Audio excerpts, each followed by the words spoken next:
El Homo habilis es un homínido extinto que vivió en África hace 2.4 y 1.6 millones de años atrás. El descubrimiento de esta especie se debe a Mary y Louis Leakey, quienes encontraron los fósiles en Tanzania, África, en los años de 1962 y 1964.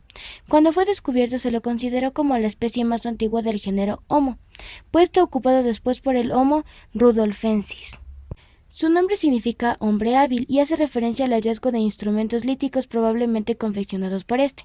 Se han realizado estudios detallados de los restos óseos de sus manos para verificar si realmente sería posible que este homo los hubiera realizado. Los científicos concluyeron que era capaz de presión de agarre para realizar las manipulaciones necesarias en la fabricación de utensilios de piedra. Probablemente era carnívoro oportunista, es decir, carroñero, pero es un extremo que no sabemos aún. La mayor parte de los restos se han hallado en Kenia, en la localidad de Kobifora, y en Tanzania, en la conocida garganta de Olduvai.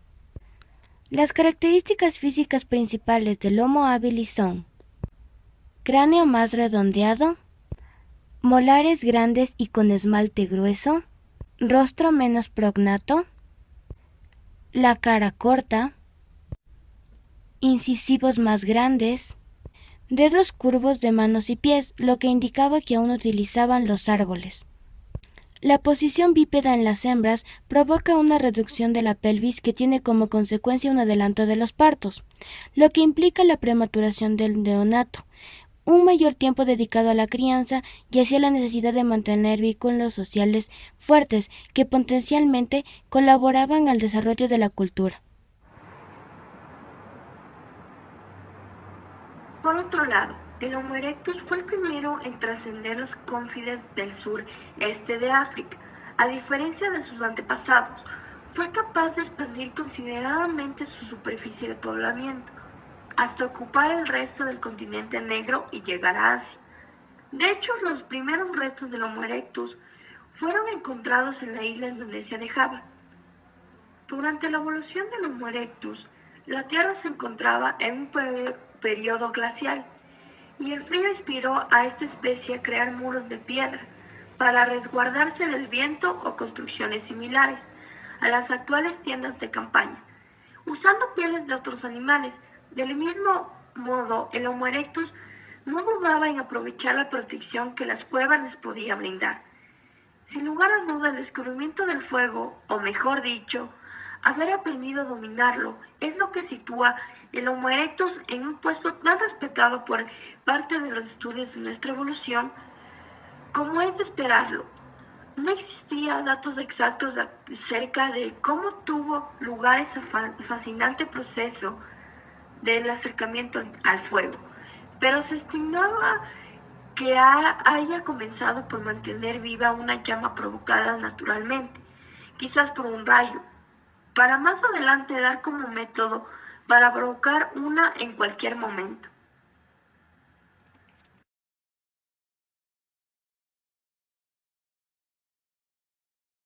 Características son las siguientes.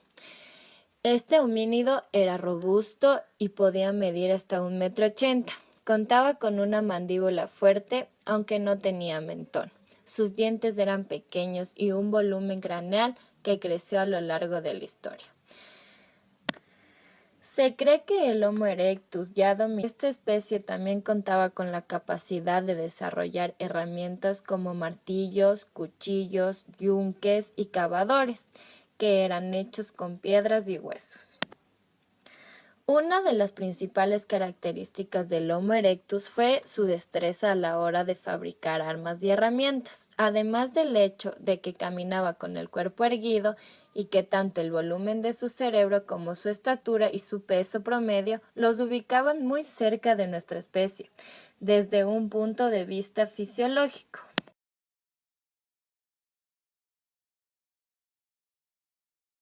Paleolítico Medio. El Paleolítico Medio es el segundo de los periodos en que está dividido el Paleolítico, la etapa inicial de la Edad de Piedra. El Paleolítico Medio es un periodo de la prehistoria humana, caracterizado por el predominio de la cultura musteriense y del método Octénica-Levallois, que consiste en obtener una o varias lascas de forma predeterminada, a partir de una preparación particular del núcleo. Es un periodo menos extenso que el anterior, Paleolítico inferior, y abarca aproximadamente entre los 130.000 y 33.000 años antes de Cristo. Todos sus días estaban ocupados en la caza, actividad básica para alimentarse. Usaban adornos como collares. Cuando un individuo moría, era enterrado en una fosa, que en algunos casos tenían fosas secundarias a su alrededor, y con el difunto se enterraban animales, probablemente como ofrenda, así como instrumentos o comida, por lo que se deduce la creencia en una vida después de la muerte. El dominio del fuego en el estadio evolutivo anterior fue decisivo porque se estaban produciendo grandes cambios en el clima mundial, la era glacial. La cultura musteriense expresó la expansión del ser humano de Neandertal por Europa y áreas vecinas, Oriente Próximo y etapas rusas. A lo largo de milenios, el Homo de Neandertal desarrolló un tipo de vida sin apenas variación. Se protegía del frío en las cuevas, en algunas de las cuales se han encontrado rastros de fuego. La producción del fuego por los hombres de Neandertal generó la adoración de este elemento natural.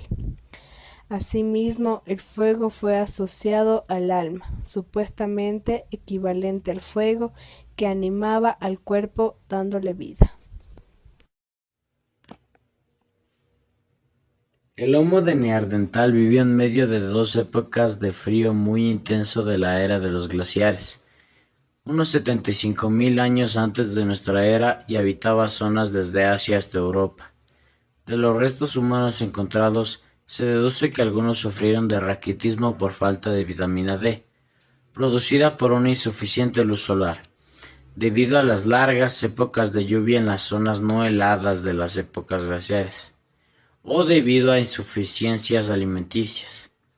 Los alimentos serían escasos en estas épocas de heladas permanentes.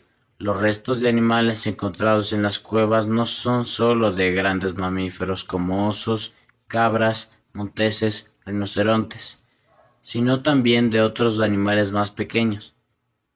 En estas condiciones climáticas se empezó a demostrar la importancia del arte de cocina, pues una de sus principales ventajas es que las provisiones duren más tiempo, sobre todo en épocas de escasez.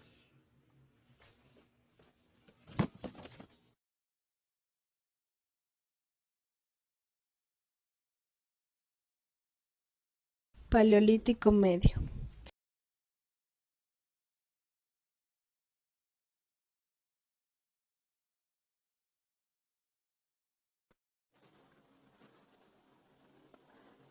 El Paleolítico superior coincide con la segunda mitad del último periodo glacial, que se caracteriza por tener un clima realmente frío, aunque con intervalos algo más templados.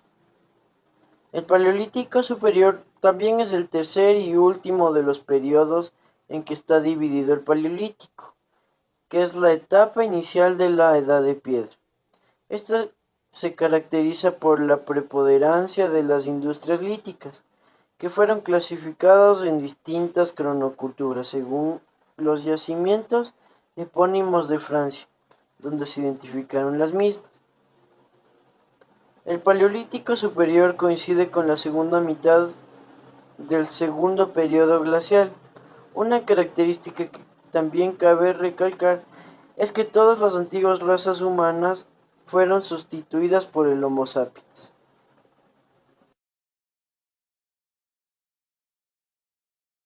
La caracterización inicial del Paleolítico superior se basó en la aparición en el registro arqueológico de una nueva tecnología lítica, conocida como modo técnico 4, y esta fue encontrada básicamente en Europa. Por ello, su cronología se relacionó con la llegada y expansión del Homo sapiens por el continente europeo y las regiones aledañas. Las investigaciones posteriores han relativizado y ampliado esta visión, demostrando que algunas de las novedades culturales que se dieron en Europa a partir de 4.000 apariciones ya se habían producido en África con anterioridad. el arte, la talla lítica laminar, una industria ósea muy específica y nuevas herramientas y estrategias de caza. Las primeras manifestaciones simbólicas artísticas se han hallado en Sudáfrica y se datarían de unos 75.000 años, mientras que en la República del Congo se identificaron industrias óseas de unos 90 a 75.000 años. Asimismo, los estudios del genoma mitocondrial señalan nuestro origen en África entre tales fechas, los 200 años de aparición. Las transformaciones que dieron lugar a nuestra especie debieron producirse en una pequeña parte de la población africana, en unos 10 a 15.000 individuos, a partir de los cuales se generaron todos los grupos humanos. Por otro lado, la tecnología de talla de la piedra pulimentada, con la cual no solo van a tallar los instrumentos líticos que fabriquen, sino que los pulimentan, es decir, los perfeccionan de modo que se alisan y se regularizan. Es importante decir que el pulimentado solo se da en las piedras con carga simbólica. Por lo general, en los instrumentos de trabajo no se lo hacía. Las producciones de cerámicas consisten en una mezcla moldeable de arcilla y agua que es cocida a 300 o 500 grados centígrados, con el objetivo de hacerla más resistente, que si se secara al sol, estas primeras pequeñas piezas se hallarían en Europa occidental y tendrían un carácter simbólico, tales como pequeñas Venus, representaciones a pequeña escala de cabezas de animales, entre otros. Mayores evidencias simbólicas. Las evidencias de objetos que tienen una carga simbólica se intensifican, se aclaran y abundan más. Todo lo nombrado anteriormente, uso de colorantes, adornos corporales, rituales de enterramiento, está impregnado de mucho simbolismo. Inicios del grafismo rupestre. Empiezan las representaciones en la pared de las cuevas que se hacen con pigmentos de colores mezclados con grasantes. El desarrollo de la talla laminar, a pesar que ya ciertos grupos neandertales que habían hecho algo parecido, no es hasta Ham cuando esta técnica se desarrolla plenamente. La talla laminar elaboraron en África desde donde se expandió siendo cada vez más sofisticada y mejor, llegando a estandarizarse con la llegada de los Ham. Uso de la cerámica en el Paleolítico Superior. La cerámica primitiva que empiezan a fabricar los Ham en el Paleolítico Superior, como ya está dicho, no es nada igual a la actual. Los dos mejores yacimientos arqueológicos de cerámica europeos son Kościęki y Dolní Bestocznice. En Kościęki se ha hallado la representación pétrea de una vulva humana femenina, la cual tiene una altura de unos 10 a 12 centímetros, mientras que en Dolní Bestocznice lo que encontramos son restos enteros de Venus y la representación ósea completa de la cabeza de un león, caverna sin melena de los leones actuales. El tipo de canido que se domesticaría con mucha paciencia y muchos actos de confianza y lealtad que hacen al canido acercarse a la comunidad humana es un lobo silvestre. Más concretamente un canino parecido a los actuales huskies siberianos.